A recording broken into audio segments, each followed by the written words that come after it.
Hello everybody and very welcome along to One Hub Racing Season 26, the penultimate stream of Season 26 because we got the All-Star race tomorrow, but tonight is where we review the season as a whole and also go through our remaining Season 26 champions, including the Speedster Award, the Going Get Stuff Award, stuff like that. So great to have you all here.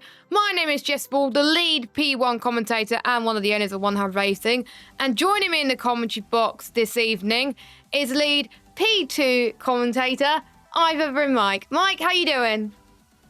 I am doing fantastic, Jess. Very excited to get into reviewing, of course, what has been a fantastic season in both tiers. Yes, both tiers provided, honestly, very good action. And I'd just like to say a massive shout out to all the drivers that are watching in the chat. The attendance overall in general has been absolutely amazing and you've given us all great races to watch. And generally, it's been great. I know we both talked about it in our respective streams, so we don't have to talk about it that much. But it's just been some very close racing throughout. And there's been some races where in some tiers, where you didn't know who was going to win each race. Yeah, it was very back and forth throughout the entire season in both tiers. There were very different names that could have been on the top step of the podium, and often, just when you thought it was going to go one way, it went somewhere completely different. And that's the beauty of One Hub Racing, is unpredictable to pick someone to be at the top spot. Yeah, and obviously with the adaptive weather system, safety cars can play a factor. You know, things can all go right or wrong for certain drivers, or you might get certain drivers that join mid-season and change things up a bit, which leads on very nicely to P2 tier and who our champion is. Pretty much, there was one driver that was on top for pretty much most of the season up until the last corner on the last lap in Belgium. We just posted it earlier on today.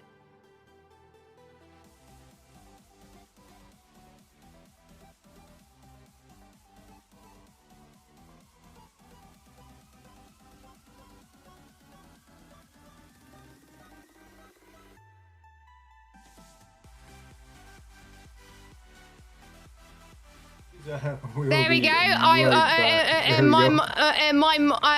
realised I forgot to put the mic on some of the scenes, so hopefully you can hear. Anyway, as I was saying, well, it started off on the last lap where we saw J-Luke and Papa Squanch fight for the win of the race. Then J-Luke made for a great move in the bus stop chicane. He crossed the line to win the race. He didn't know if he won the championship at this point. And Rich couldn't finish 7th or lower. He did finish 7th, which meant that due to J-Luke's fastest lap point, he became champion by one singular point. And throughout the whole of the championship, Mike, we thought it was going to be Rich, but it wasn't. It went to J-Luke. Yeah, absolutely. And obviously, I mean, Rich, even though he didn't take the championship, he can walk away with the season with his head held high, because in terms of consistency, he was very consistent throughout the season, only having two really poor races, of course, round number 2 and of course round number 11, where of course in Jeddah he finished 11th, and of course at Miami he finished outside the points in 14th. But other than that, he was very consistent, getting podiums, 4th places. I mean, it was incredible from him over the course of the season. But J-Luke, from the moment he came in, he made his intentions known immediately. And to be fair, he even said that he thought he wasn't going to do that well because he only picked up the game, I think, a week or two before he done his first race with One Hub Racing in a while. So his expectations were quite low, but Las Vegas sprint feature race was where we saw him really shine to start with, and we thought, like, wow, he has picked up the pace very quickly. And in particular, it's a track that I don't think he raced on too much, and he was able to be on the pace very quickly, which shows to be a champion sometimes you have to learn to adapt. And he adapted absolutely brilliantly to the challenges. I remember there was a few late safety cars, I believe, towards the end, and we thought that J-Luke was going to miss out on the victory. He didn't. He pulled on the pressure to the guys behind, and he absolutely nailed it. And Japan was also another one where he pulled the strategy perfectly, pitted up in a few laps for everybody else. And in the safety car, when the safety car came in, J-Luke realised he made a strategy masterclass. Everyone else was like, "Oh God, we should have pitted." But you know, there's just been some. Sure, I think most races he's scored really well, which shows his consistency, of course. But I have to say, of course, when we saw his paces in the first few races of his season, and he joined round 5, and he still won the title. So it just shows that consistency pays off, doesn't it? Yeah, I believe his first race was actually round 4 at Zandvoort. Oh yeah, it was Zandvoort, wasn't it? Yeah, it was Zandvoort. Yeah. Yeah, I mean, he came in, obviously picked up the victory immediately in Zandvoort, and then obviously for Vegas round 5, the sprint race, I think he finished 10th because he started on pole in the feature race. He finished 10th, so he started pole in the feature race. Yeah, the feature race was sorry, the sprint race I think was a bit shaky for him in Vegas, but then he just turned it around, went to a different gear in the race, and obviously walked out victorious. But then after that, like you look at the consistency, round 6 P2, round 7 in the feature race P2, round 8 obviously taking victory, and then obviously as it was getting crunch time towards the end of the season, maybe a little bit of nerves setting in, P5, then a P7, and then he brought it back for the final 2 races with a 3rd in the first place. Yeah, so most of the time he's got podiums or even a race win, and I can't wait to see him how he does in the tier above next season, because who knows, we may get 2 tiers. You never know. I honestly, I really hope we do get 2 tiers. That will be obviously amazing. I like to point out some other honourable mentions, of course. Papa Squanch returning to the tier. He's picked up 3 wins as well. Miami, he performed brilliantly. I'm trying to figure out one race. His first race win of the season was Australia. He performed very well there. Round 10, he performed brilliantly as well. So Papa with the wins, and his form in the last few races of the season helped him get 3rd in the championship by 1 point to Joe. Obviously, Joe got his first win of the season. Solo, oh, I felt so bad for him. Japan, we thought that he got the race win, but J-Luke got his penalty removed, so that means Solo just missed out on his first race win in 100 racing. Surely, Mike, when are we going to see a race victory from Solo? Because he had it on track, but without that removal, he would have won the race. But surely next season, Solo's got to win his first race. He's got to. Otherwise, I'm dying. I mean, you've seen the improvements from Solo over the seasons, and it's been getting closer and closer to getting that victory. And I do think, obviously, next game cycle, we have no idea what the pace of the driver is going to be like. But if he continues on his trajectory, I think it could be next season where, of course, he does pick up that first race victory. Yeah, I have to agree so as well. And, of course, we've seen great pace from Funky as well. I think he's picked up 2 race victories, I believe. Let me look at the standings. Yes, 2 race victories. One of them was being Jeddah, where he called the weather race perfectly. Quinn picked up, I think, 1 race victory, the sprint race in Vegas as well.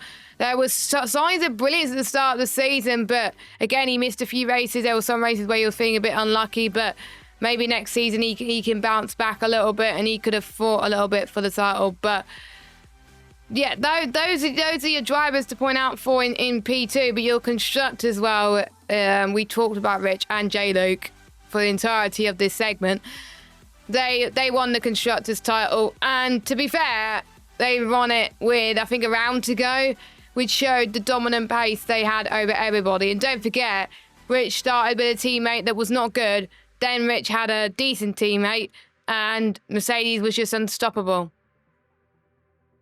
Yeah, as soon as J-Luke came in to partner Rich, it was apparent that Mercedes were going to be a huge threat in terms of the Constructors' Championship, because it was close between several teams leading up to that. Of course, the Scuderia Ferraris, the Red Bull Racing, and I believe at the time, I think it might have been was it Alpine in the mix, or was it McLaren? I think it was McLaren in the mix at that point.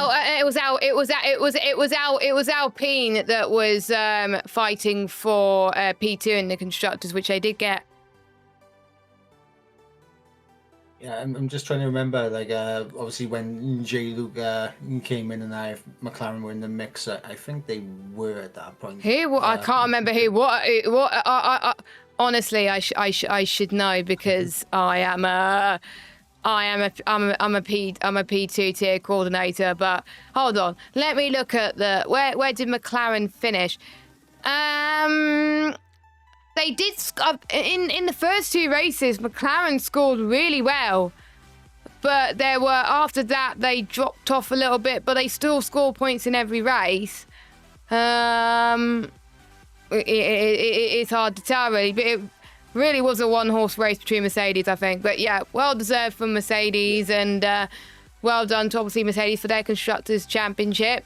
We'll see how Rich and J-Luke get on next season, if they ever sign up next season. But shall we move over to P1 tier and talk about the Mr. Consistent driver?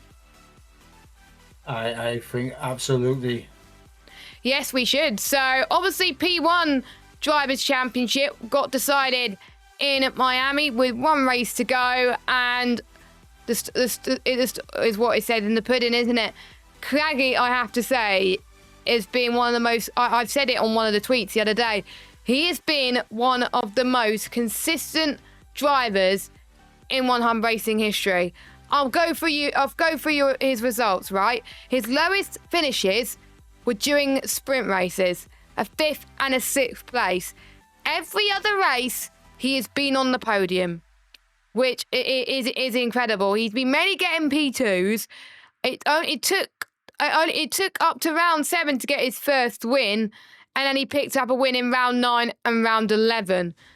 And he scored some. I don't think he scored well in.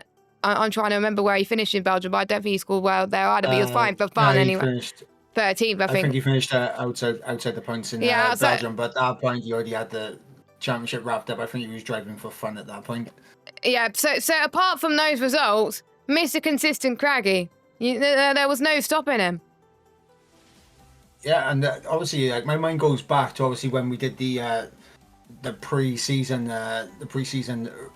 sessions and that way, of course, around Spain, and of course, like, during our stream, we was talking about Craggy and whether Craggy can get himself onto that consistency to be right there. Because obviously at the time, we knew that Senna was going to be up there, and we was thinking, Craggy, he's definitely got a shot here, and throughout the season, incredible consistency and a very well-deserved drivers' champion in P1.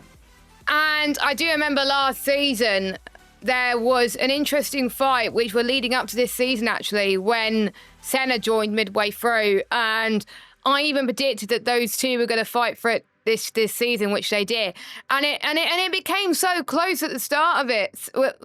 They were switching for the lead. Senna was leading for quite a bit of it, but there was a lot of races where he was very unlucky. He didn't qualify well. Yes, some races he had his engine penalty, but there was some races where he felt like he couldn't perform at all. Round 5, he finished 10th place. Sprint race, round 7, he finished 12th, but he still somehow recovered into P2. It's just like, we thought after round 1 he was gonna do the best, and he won round 4 and round 6 as well. But he apart from round 7, from after round 8, he didn't get on the podium once, which is a shame.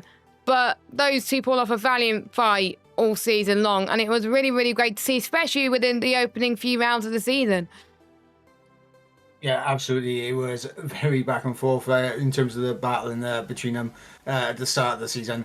But Craggy's consistency just kept carrying through, and of course, as you mentioned, towards the latter end of the season was when results started to dip a little bit for Senna, but that was also due to the rise of Moika, the Keto entity, and obviously several other drivers, Callum and Armed, Lukey getting up in the mix and causing Senna issues.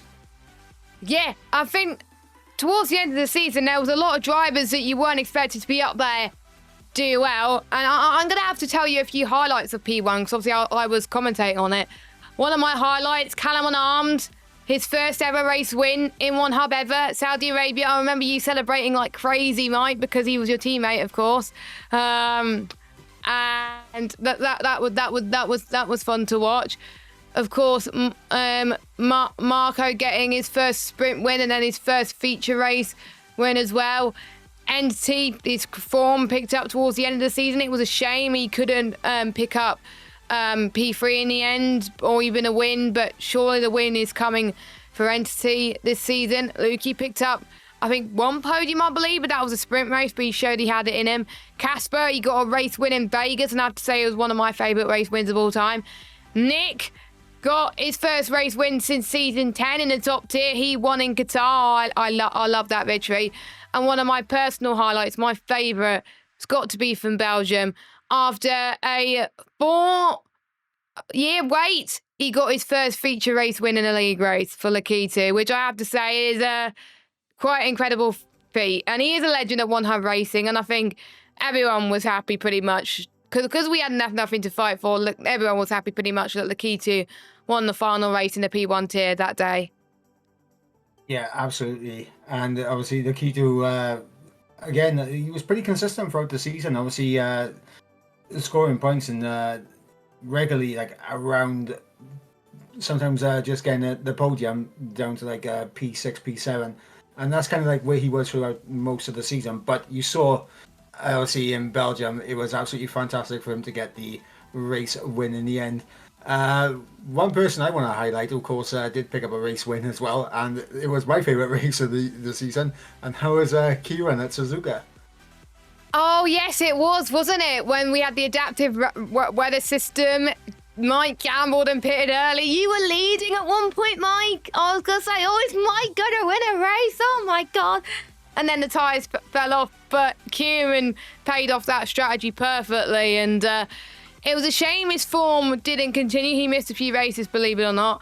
And he got pole in Belgium, I believe, but he was running default setup, which meant he finished 14th and out of the points. So Kieran, I think, could have been a lot higher than he did.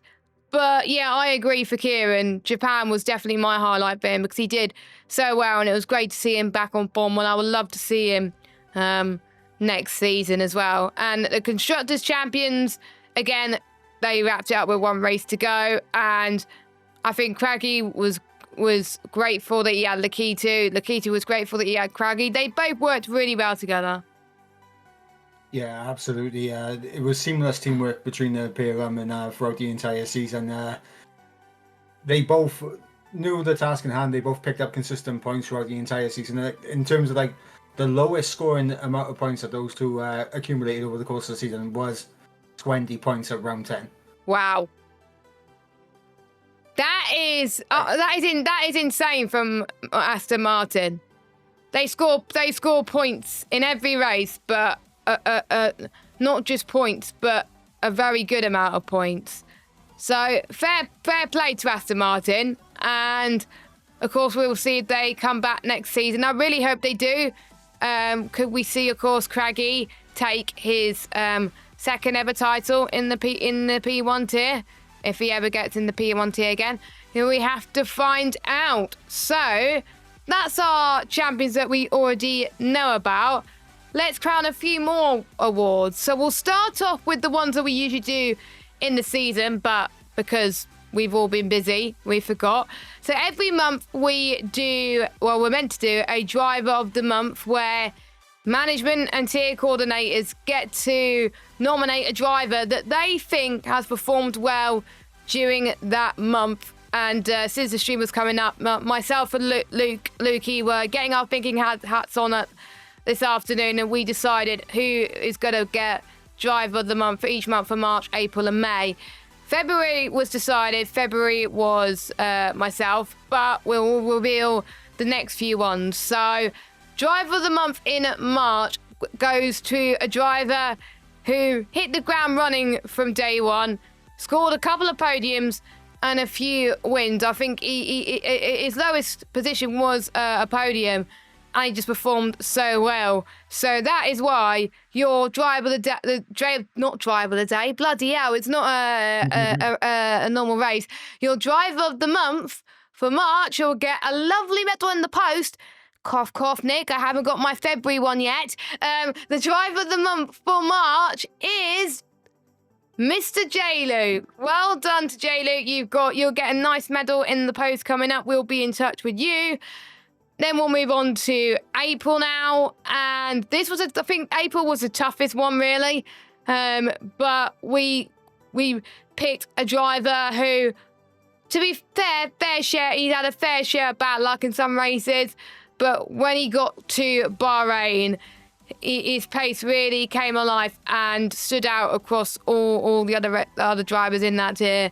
So the driver of the month for April goes to, drum roll, Joe. So well done to Joe. And finally, we'll do this month. I know it was only a few weeks, but we couldn't do it without mate, and it had to go to one driver. We talked about him earlier. It took him a while to get another race win after 4 years, and his race win in Belgium was fantastic. The driver of the month for May is Lakito. So those are your 3 driver of the months that we didn't crown. Again, we do apologise that we didn't crown them earlier, but we crowned them anyway. So there we go. So well deserved. And just losing my touch. What do you mean, Cam? What do you mean? What do you mean? But anyway, well deserving from all 3 drivers. They all performed brilliantly in those races and all showed consistency. Yeah, absolutely. J-Luke in March, as you mentioned, was absolutely impeccable in terms of his hitting the ground running. Joe in April, incredible pace from him in P2, and of course Lakito at the end in May. Incredible set of races that Lakito had towards the end of the season. And along with yourself, Jess, I think that's 4 fantastic driver of the months. Yeah, 4 driver of the months where we will get the medals at some point, but it will be sorted with all the other prizes. So then we move on to one of my favourite segments, the One Hub Racing Driver Rankings, where they get a aggregate qualifying ranking and a race ranking, and then the overall ranking is out of 100, and then basically it gets ranked with all the drivers in One Hub Racing. So we could have like someone in P2 that wins the rankings because they're Mr. Consistent, which is very exciting. I always love this, and some of the drivers in there are going to be taking part in the All-Star race tomorrow. And these drivers have got to pay attention, Mike. You can explain a bit in a minute as well. But wherever you are in the rankings is where they're going to be starting in race 1 tomorrow. So say if you won the rankings and you're racing tomorrow, you're going to be starting pole. But bearing in mind, not everyone in the top 20 is racing, but there might be people outside the top 20 that's racing. So, because obviously there's some people inside the top 20 that couldn't make it. So, yes, we'll obviously go through the All-Star race format later on, so you get a little bit of an idea. But, yeah, that should throw a bit of a spice into it as well. But I have to say, it's always good when Cam does these rankings. He always comes up with these funny jokes, Mike.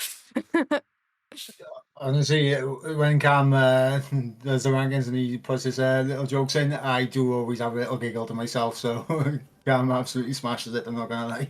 Yeah, he absolutely smashed it, not going to lie as well. So I need to get the spreadsheet up so I could do the rankings, because I'm on one monitor and my screen goes quite bad otherwise. So without further ado, let's start by revealing the rankings, starting with the overall rankings for the teams. So I can't remember who's going first. Did we agree who was going first in this one? Oh, I can't remember who was. I'm trying to remember. Oh, it was you. It was you. Right, take it away. And we already know number 10. in 10th place, it is the Sauber team with 36.09. Sorry. Are we going straight to 6 or? Yeah, you're going from you're going from 10th to 6th. Yeah. Okay. In 9th with 38.64 is the Haas F1 team. In 8th place with a score of 48.11 is the Red Bull Racing team. Boo! In 7th place with a score of 48.18, so that's how close it was, only 0.07 between these two teams, is the McLaren F1 team. Just like real life. Just like in real life. In 6th place is the Visa Cash App Racing Bulls on 51.45. Okay, we'll move on to our top 5. You could see the 5th one because it wouldn't let me stop in time. In 5th place with a score of 52.50 is the Alpine team. In 4th place with a score of 53.72 is the ever-consistent Williams team. And that's mainly down to the P1 drivers of Entity and Marco. And this is where it gets interesting. Your top 3. Who is going to be out on top here? We didn't think it was going to be those 3 at the top, I can say to you that. In 3rd place, with a score of 60 exactly, is the Scuderia Ferraris. And in 2nd place with a score of 65.57, just missed out on the top spot in the team ranking. It is Aston Martin with a 65.97, mainly down to Craggy and Lakiti, but Funky contributed quite well as well. So your winners for the One Hub Racing team rankings for season 26 is, on the whole, mainly down to, I think, all 4 drivers performing well there, which helps there, is the Mercedes pairing. So they are your team ranking champions for season 26. So well done. It's not really a surprise who our top 2 is. Yeah, I mean, obviously, when you look at the season, obviously in P1 and in P2, the consistency from both Aston Martin and Mercedes in both tiers has been tremendous. And obviously, Mercedes getting the edge over Aston Martin, fantastic from them. Yep, well done to Mercedes, very well deserved. Now it's the one you're waiting for. And hopefully everybody is going to pay close attention, because that is where people are going to start tomorrow if they're racing. But if you're not in the top 20 and you're racing tomorrow, then you'll be told by Cam later on what place you will be starting. So here we go. Here are your driver rankings for season 26. Only the top 20 will be announced tonight. If you're not in the top 20, it will get announced later on tonight by Cam. So ask him where your ranking is. So here we go then. At number 20, with a score of 55.03. And despite the fact that he missed quite a few races, he still turned up. It was Axelot in 20th position. In 19th position with a score of 56.00. I'm trying to remember what team he's in. I believe he was in the AlphaTauri, but I might be wrong. It is Cowboy. In 18th place with a score of 57.03. In the Scuderia Ferrari, it is none other than Nick Egan, who's going on holiday very soon. In 17th position with a score of 60.22, it is one of the Mercedes drivers. It is good old Casper Klein. And finally, my final driver for now, before I pass you over to Mike, in 16th place with a score of 61.56. In the Scuderia Ferrari, it is Quinn. Over to you, Mr. Mike Edwards. In 15th place with a score of 62.44, it is the man, the myth, the legend, is Mr. J.R. Mason. In 14th place with a score of 63.81, it is, of course, my teammate from P1. It is Callum Arnold. In 13th place with a score of 64.09 is, of course, Aston Martin of Funky. In 12th place with a score of 66.63. I'm a little disappointed he didn't get all the sixes, to be honest. But he drives the Scuderia Ferrari is, of course, Lukey. And in 11th with a score of 68.75. I mean, she's right here with us. It is Jessica Ball. Best owner confirmed in the rankings. Let's go. There we go. So those were your positions from 20 to 11. And now we'll move from 10th to 6th now. So this is going to get very tense now. So, and just to let you know, I'm not racing tomorrow. So I'm commentating. So so if you're wondering, I probably would have been lower down anyway if I was racing. Anyway, in 10th place with a score of 70.16. In the Haas F1 team, we have Papa Squanch. In 9th position with a score of 72.81.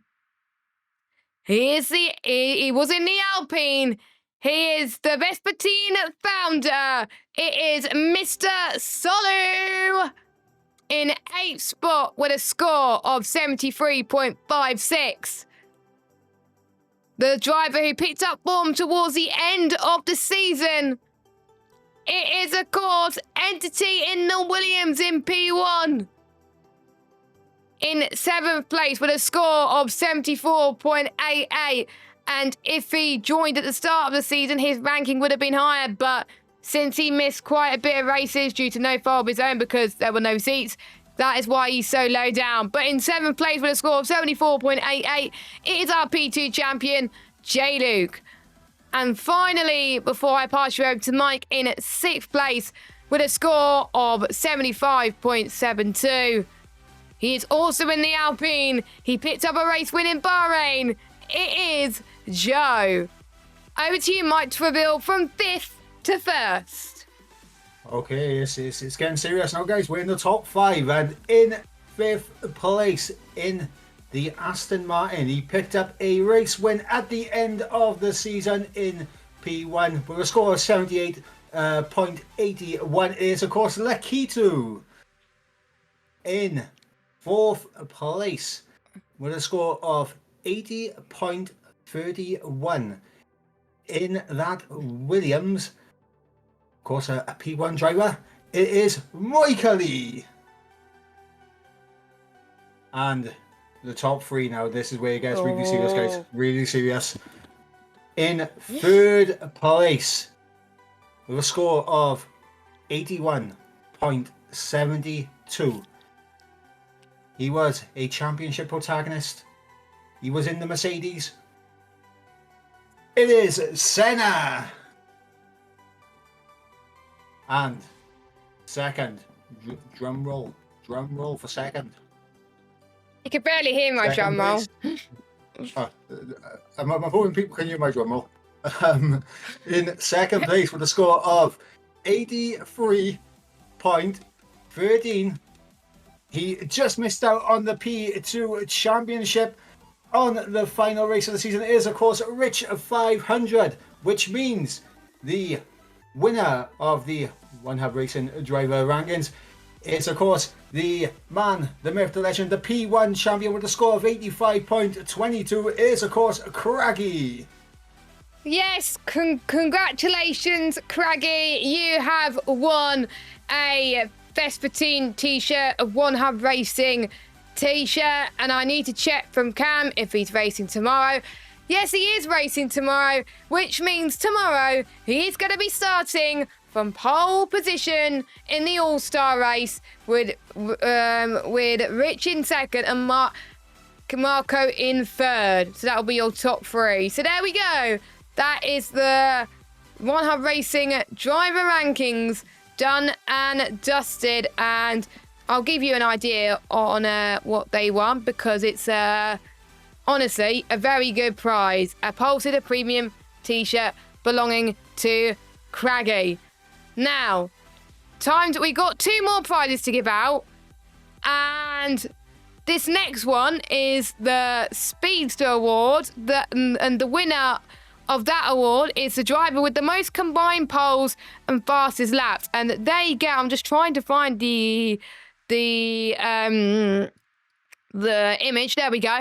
So the winner of that gets a Pure Sim Gear gloves or socks. A massive shout out to Pure Sim Gear. Every season, when we always do it, we always have one winner and we don't have to do a wheel. This season, Mike, 7 drivers are in the running for this award, with each driver in the top 7 scoring a combined 5 poles and fastest laps each. That's insane, isn't it, Mike?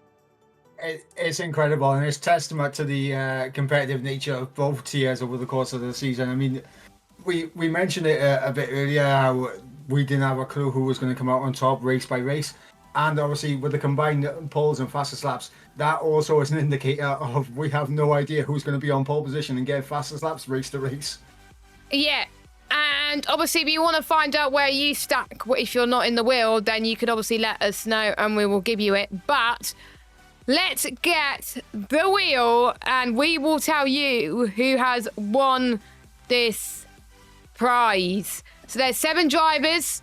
So you've got Senna, JR Mason, Rich 500, Solu, Lakitu, Craggy, and Marco. All of those picking a combined poles and fastest laps by 5. What have I done with that? There we go. So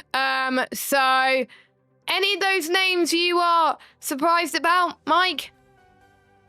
No,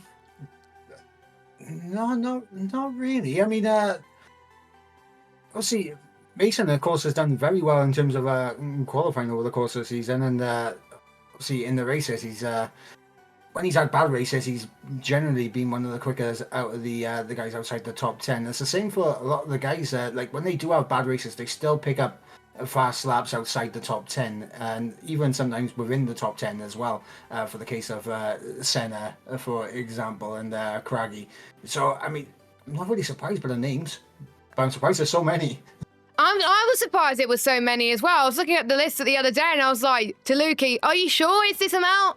And Lukey was like, yeah, but we are going to be spinning the wheel, and the name that it lands on, they get a pair of sim racing gloves. Last season it was JR Mason that won, but he won outright because he got the most. Can he win again, or will it be someone else? Let's find out. And the winner of the combined poles and fastest laps, it is Solu! Congratulations, Solu! You won the Speedster Award for season 26. Well done! Woohoo! Solu will be very, very happy with that, and I can 100% guarantee that everyone in the chat will also be very happy for Solu as well. He's been knocking on the door of a race win over the course of the season. I know. But he's going to get it at some point. We all know it's coming. And Solu, with a nice pair of either the sim racing gloves or socks, will surely help him on that way. Yeah, congratulations. I think Solu is going to be very happy with that indeed. We got one more award to give out for you, and I'm going to share my screen for this as well whilst I do that. So Mike knows that I'm not rigging it. So we have got the Going Gets Tough Award. And the Going Gets Tough Award, it rewards drivers who never give up and attend every race and still have a bit of fun in the process. So the Going Gets Tough Award, in order to win, you need to attend all races during the season. So if you miss some races, you can't take part, sorry. Complete all pre and post-race interviews and finish outside the top 3. There were a few drivers that done all of these, but they were outside the top 3, so they didn't count. So, and that narrows it down. We had 3 last season. This season, we've got 5. 4 of them are in the P2 division, and one of them is from P1, and we'll go through who is in the running for that. So we've got Joe, we've got Maurice, Casper, we've got Solar again. He could pick up another win, you never know. And we got someone in red that I have never heard of in my life. Have you, Mike? The name looks familiar, but I'm not entirely sure. We're gonna have to do a VAR check on this one. Yeah, we will have to VR check this one as well, but hopefully Mike can see my screen, and we are going to announce the winner of the Going Gets Tough Award that will win the Race the Dream t-shirt. I'm going to predict, I really hope, I'm going to make a prediction, I really hope it's Maurice, because he is his first season, he has done, so he's improved so much over the course of the season, I hope it's him. It's probably not now, but out of all 5 drivers, I hope it's him. Anyway, are you ready, Mike, to reveal the winner of the Going Gets Tough Award for season 26? I am ready. Spin the wheel. I'm going to close my eyes. Oh, my God. Go on, Mike. And your winner of the Going Gets Tough Award is Jessica Ball. Oh my God. Me too, joking. Oh, I want that t-shirt. I want that t-shirt. So there we go. It's not rigged, I promise. So yeah. I was in the running for the top 3 for the entirety of the season up until the very last race where I bottled it. So without me being in outside the top 3, I would have been out of it. So I'm in a t-shirt. There we go. So those are your prizes, but all 2 Mike P2 drivers. Yeah, I mean, incredible. I mean, P2 over the course of the season have been absolutely fantastic, and it's great to see that so many awards going out to the P2 drivers. Yeah, indeed. So well done to everyone that has won, but we got a few more announcements to give out, which I am very excited for. For those of you that have been living under a rock, I will stop the stream now because Mike was able to see it. There we go. So we are giving away a copy of F1 25 Standard Edition, and you can enter it in 2 ways, and we'll combine all the lists into one. So to enter the giveaway on Twitter, follow OneHub on Twitter and retweet the giveaway tweet. And if you want to enter the giveaway on our TikTok, like the giveaway video on our TikTok. Both of these you can find on @OneHub Racing. And if you don't know what Twitter is, it is X, by the way. So if you're interested and you haven't got your copy of F1 25 and you want to try your luck on getting F1 25 for the Standard Edition, make sure you enter the giveaway. And bearing in mind, the Standard Edition is release date is on the 30th, so you won't be able to play until the 30th, but it is a lot better if you win this giveaway and you don't have to pay a ridiculous amount of money on console, especially for F1 25. I know with Steam is very, very cheap this year. I think it's £10 cheaper this year on Steam, I believe, Mike. Yeah, I believe so. I was actually shocked at the the price disparity between console and Steam for this year's game. But yeah, I mean, if you were thinking about making a switch over to PC, I think this is the right time to do it. That's what I'm going to say. Yeah. I mean, make sure you do enter as well, and and it will be absolutely amazing. So yeah, that'll be it. So we got a few final thank yous to give to you before we wrap up. So first of all, thank to each and every one of you who took part in season 26, whether you are a driver, a commentator, or both, like us two, or just a viewer. We thank you so much for getting involved in season 26. Thank you to every driver that has turned up almost every single week. Thank you to all the stewards for honestly providing the best stewarding this season. For the majority of the season, the racing has been very clean. Also, a massive shout out to our tier coordinators as well for doing a superb job making sure the lobbies run on time. Of course, thank you to our media person, a Waitsy, when he was able to do the questions. His questions was excellent. And of course, Lukey for filling in when Waitsy couldn't do it. Of course, thank you to Cam for his lovely driver rankings, as well as updating the standings. A big thank you to Jamie, who's been my partner in crime for commentary, head of commentary, as well as sorting out the team contract, which is always a bit of a nightmare. And also, believe it or not, you may not know this, but Jamie updates the database every week now. So thank you very much to Jamie. Bloody hell, my throat's going now. Also, thank you very much to Kingen, Scorpion, Colin, and Funky for being our driver stewards this season. And thank you to Funky for helping out with quite a few of the awards this season. I think there was a Speedster awardee got involved with this season, so thank you very much. Of course, thank you to Lukey for making the graphics that you can see now. Without Lukey, there'll be no graphics, and I would have to use it on PowerPoint, and trust me, you wouldn't want that.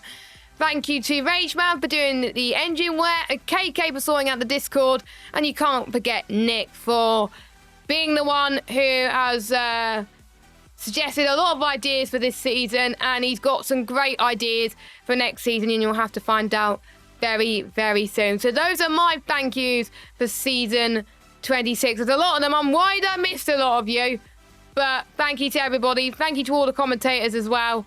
And yeah, that's it from me. Thank you, guys.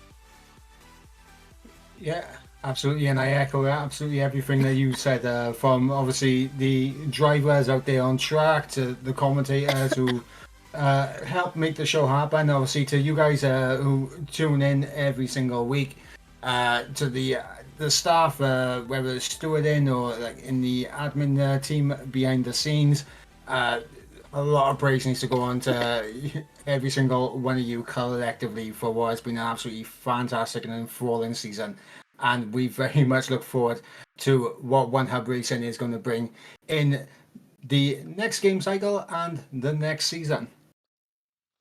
Yes, the next game cycle, I think is going to be absolutely epic. And watch this space where we'll find out our plans for the next few seasons on F1 at 25. F1 25 Iconic Edition comes out next Tuesday. We do not have long to wait, guys. I think everyone is excited as well. I'm excited. Mike's excited. If you're on Xbox or Steam and have the Iconic Edition, you can preload your games now, ready for Tuesday, so you don't have to download it on the day. PlayStation, you have to wait until Sunday. But watch this space. Keep an eye on socials for more information about season 27 and 28. We will do some open lobbies for the standard edition release date for F1 25 if you want to join us. And yeah, that is it. Thank you very much for joining. Mike, any final words? A big thank you for joining me, first of all. Honestly, closing words from me. Obviously, as much as we're saying goodbye and closing this chapter of One Hub Racing in season 26. Obviously, the All-Star race tomorrow. That is going to be an absolutely enthralling spectacle to watch. So make sure you guys are back here tomorrow for the All-Star race for season 26. And let's close this game out as brilliantly as the season has been. Track to be confirmed. I don't even know the track yet. So, yes, it's going to be epic. It's going to be myself and Colin in the commentary booth. Colin wanted to be in the commentary box with me so bad, so he gets his wish, and I'm joining him in the box. And we'll have, I think we've got 18 drivers at the moment that are signed up for tomorrow. So I'm really excited for that one. It'll be at 7 p.m. I think it is, yeah, 7 p.m. UK time. We got Iverspin Mike Racing. Joking. We have Iverspin Mike Racing tomorrow as well. I'm excited for that. So make sure you join us to kick off F1, to end off F1 24 in style. As soon as the All-Star race is over, I'll be uninstalling F1 24 because I won't be doing any more after that. So thank you for watching. We will see you tomorrow for the All-Star race with myself and Colin in the commentary box. Take care, everyone. Good night.